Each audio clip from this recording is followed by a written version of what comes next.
Hello, it's me, the Avatar Fanatic, and today we will be talking about who is the best defensive bender. If you guys enjoyed this video, please make sure to hit the like button, subscribe to the channel, and hit the notification bell to know when I upload more content. I have also uploaded a video outlining who is the most powerful offensive bender, and so make sure to check out that linked at the end of the video, or it will be listed above here. And now let's get on to the video. Let's start by outlining who are the best defensive benders and sorting them each by element. With any avatars included, I will only use the nation that they are born to. Also, being good at defensive things such as hand-to-hand combat and necessarily don't involve bending does improve people's rankings, although their moves wouldn't technically be bending. They are also defending well there, and they happen to be benders, so it counts in my book. For airbenders, I would include Aang, Zahir, and Tenzin. Yang Chen misses out because she's actually an exceptional offensive bender, and most of her feats are offensive. From reading the two novels, I really off the top of my head do not recall anything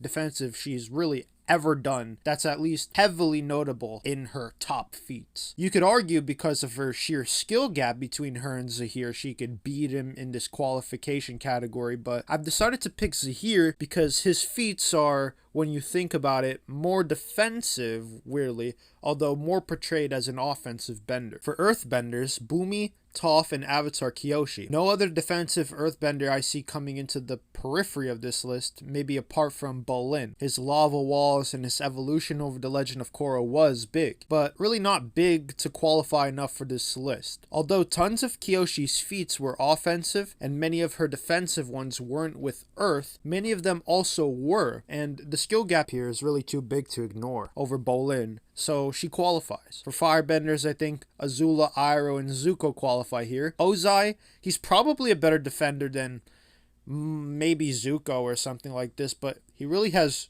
no defensive feats, so I have nothing to really base him off of.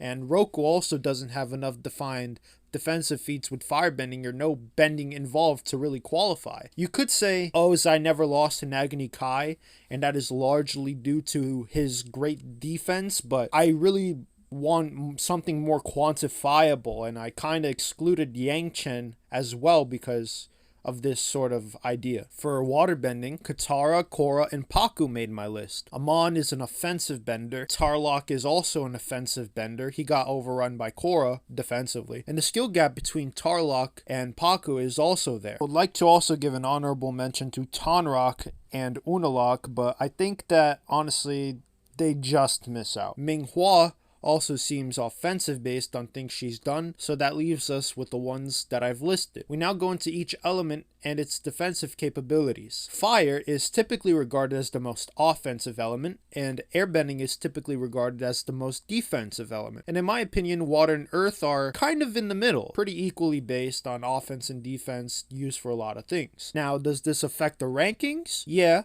because people with more defensive elements tend to have more upside and a ceiling with defense. But if a person with an offensive element happens to have a defensive style and is great with that style, I'm merely ranking who is better defensively, and their element won't determine that entirely. Defensive characteristics that can serve as assets in the ranking of these characters include defensive feats such as being evasive, such as being quick and having good speed, innovativeness in battle, countering ability on defense, attack avoidance, so movements, and some head-to-head combat defensive abilities that will also be considered. There are cases where bending is used, especially in firebending and airbending cases, and there's also cases where no bending is used or is used in tandem with bending. So as we have 3 characters from each bending element, the list will be explicated and delineated according from rank 12 to 1 in order. In 12th place, I have Pakku. He schooled Season 1 Katara with decent counters, but then again, Season 3 Katara would have murked him. Against these other fighters defensively, I don't see him succeeding all that heavily because then again, Pakku was a somewhat offensive bender, and his defense wasn't as good as others on this list. Again, Unalaq deserves a mention here, but I don't think that his defense individually is better than Pakku's. I think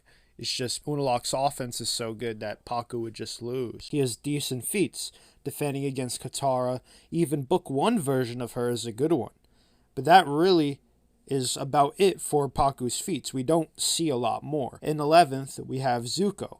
If we're talking about defensive versatility, which would also boost his ranking, he would rank high on that. But even though Zuko is very versatile defensively, he isn't really the most exceptional bender defensively. He has done hand-to-hand fights against Aang and Azula where he did well, but both got the better of him, and in some cases against Azula they were really 50-50 outcomes, which meant that defensively nobody really broke. Zuko is proficient in hand-to-hand, sword defense with fights against Jet, and radicalized Earthfolk, lightning redirection of possibly the biggest lightning bolt we've ever seen in the show. He also only fell to the Red Lotus in their battle for the escape of Pali when Desna and Eska caved to Ming Hua in a 2v1, which means that for benders they're probably last in the history of defensive lists. This was a defensive encounter, and as firebenders in a snowstorm, Zuko held his own there very well. Even the old ancient version of him. That being said, his feats do not compare. Shockingly, even to the people above him, whether it's sheer skill gaps or encounters he's had that he'll lose. His defensive bending seems to be versatile but not good enough to land him higher on this list. In 10th, we have Azula. Her feats are probably worse than Zuko's, although she has a fair amount of her own. But the fact that in their battle that she beat him, or at least didn't lose against him most of the time, except when she was mentally shot, shows that the skill gap between them, but defensively at least, was there. Not so much offensively, but defensively, to the point where she's above him on my list. Getting jumped by the gang, Zuko and Iroh, and getting away and evading, or evading the gang in the tunnels and stalling during the Black Sun invasion, even faring decently against Aang in certain fights defensively and going a long while in them. Her mobility is elite, she knows when to engage and disengage, and only ever really definitively lost 2 fights, one against Iroh where there was really no outcome, but she clearly got outskilled defensively because she couldn't really compete with Iroh's attacks, and Iroh really had no problems defending hers. And Zuko, where she was mentally shot. If you take Kemuri Kage Azula into consideration from the comics, she might be higher. Not even going to commit to that, but might. However, I'm only choosing to include the show and the novels in this list because they're more well known. In 9th place, I have Zahir on this list. Zahir is only this high up because of his flying ability. The skill gap between him and other benders is big, but also the gap between flying and not is probably bigger. The sheer mobility he has to evade Korra's attacks mid-air is very good. It also took about 15 airbenders or something and Korra hooking his foot with a chain to get him down, which shows how crazy the movement to take down one guy was. This was a compromised Korra, but she still threw like a 10,000 pound stone at Zahir while using fire propulsion in mid-air, and Zahir was evading this for like 7 minutes or something. It was very, very admirable as an effort from him. I still don't think he's higher than 9th because of sheer skill gap between him and other benders defensively, but his feats, also including his floating cartwheel, are what put him this high. In 8th place, I'm putting Avatar Kyoshi. She's more of a destroyer, but she has her fair share of defensive feats with earthbending as well. What puts her above Zahir for me is her sheer durability. Even if Kyoshi got hit, she could stand everything thrown at her. She lived for so long because of it. She had a rock thrown at her and she returned fire by stopping the rock and directing it back at TLOK in the novel so hard they started bleeding. She has a similar instance of this where stones are thrown at her and she changes the trajectory so much the stones don't make a noise when they land because they were so far. Dust stepping is also another tool she uses to escape a militia. She also glass bends glass out of her neck so she can take a blow, blocks a spike from Yun so insanely that the spike got dissolved before it reached her by her sheer force. In other words, in my view, the skill gap between Zahir and Kyoshi as benders are huge. Zahir, with his airbending, would just not be able to plainly stop these attacks. And while Zahir feats is somewhat definitely on par, Kyoshi is just better in my view at defense just due to sheer skill gap. In 7th, I have Tenzin.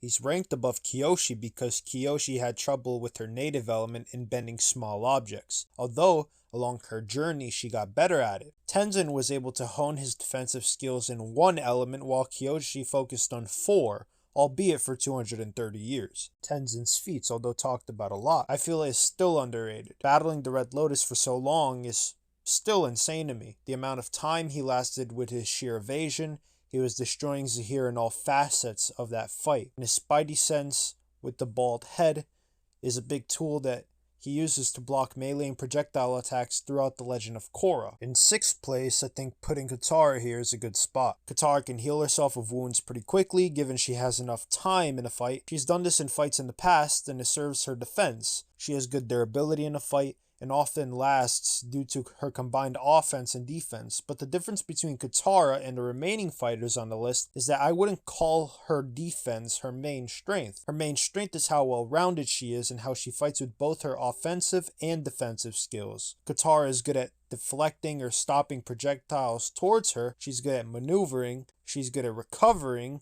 She's good at defending. She's basically good at everything. However, I just don't think she's better at defense specifically than the rest here. The rest, I feel like, are good at everything but are exceptional at some things. I don't feel for Katara to be the case. In 5th, Korra lands here on the list. She's faster than a Katara, better at evading, and she also has defeats to go along with it. The Pro Bending tournament gives a great showcase for Korra's skills exclusively with water, but this is largely in the first season and she got stronger beyond that point, even putting aside her poisoning. There are tons of defensive moves she pulls off with water bending during the Pro Bending fights. If you watch them back in episode 2 of season 1 in The Legend of Korra, remember this is season 1 Korra, book 1 Korra, this isn't book 3 Korra. This is where a lot of her defensive feats happen in more intermediate moves. She reverses water bending or projectiles with water, showing she likes defending with the retaliation on offense. Korra has defensive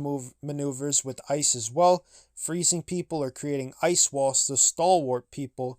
She can also heal herself mid-battle given she has the water to do it. I put her above Katara because even though her durability may be a little worse, she can heal herself and she's better at mobility and retaliating off of her defense, which is a defensive asset when you think about it. Katara will more so find an opening where Korra will exchange and evade. In 4th, Aang lands on this list. Aang is very agile and he's very good at hand-to-hand defense and evasion. He's also very fast and knows how to outright win fights with his defense. I would put Aang above the rest, like Korra here, because of these reasons. Korra may have more raw defensive power, but Aang is more capable of consistently defending himself. Korra is famous for getting hit in a typical amount of times, at least compared to Aang. Aang's airbending is also a more defensive element, and like Tenzin or Zahir, his baldness also helps him detect any attacks from both directions much more effectively than Korra would be able to detect them. Aang has great feats such as escaping Fire Nation prisons over and over, beating Zuko in hand-to-hand combat, uses his defense largely to do this. His glider is also valuable asset he uses in defense, which deflects many attacks. He gets the basics right more often and leaves less openings to lose a battle with. In 3rd, Toph lands here. Earth is a pretty balanced element and a good defensive one. Toph's metal bending is one of the tools she can use to showcase her versatility in her skill. She has good versatility, but one of her shortcomings that she has in her defense is that if her seismic sense doesn't work or isn't effective against her opponent, she's kind of toast because she can't really see anything. I made a video kind of alluding to this in my Bolin versus Toph video, which is listed above. If someone like Bolin burned her feet like Zuko did in the show, or Aang kind of transcended her seismic sense by just levitating in the air, she's virtually helpless. But this seismic sense, while active, and if she can keep it active, is extraordinary at reacting to things quickly. Things she did against the boulder, the Dai Li came to mind when talking about her reactions. She's very quick in recognizing danger. She's good at stopping projectiles, raising walls and barriers that she can launch her own attacks from while stopping attacks. Little structures like tents and such. Toph can raise heart platforms to avoid attacks and reply to them. Toph also can burrow, which is an underrated skill she possesses. She's also written to draw with Bumi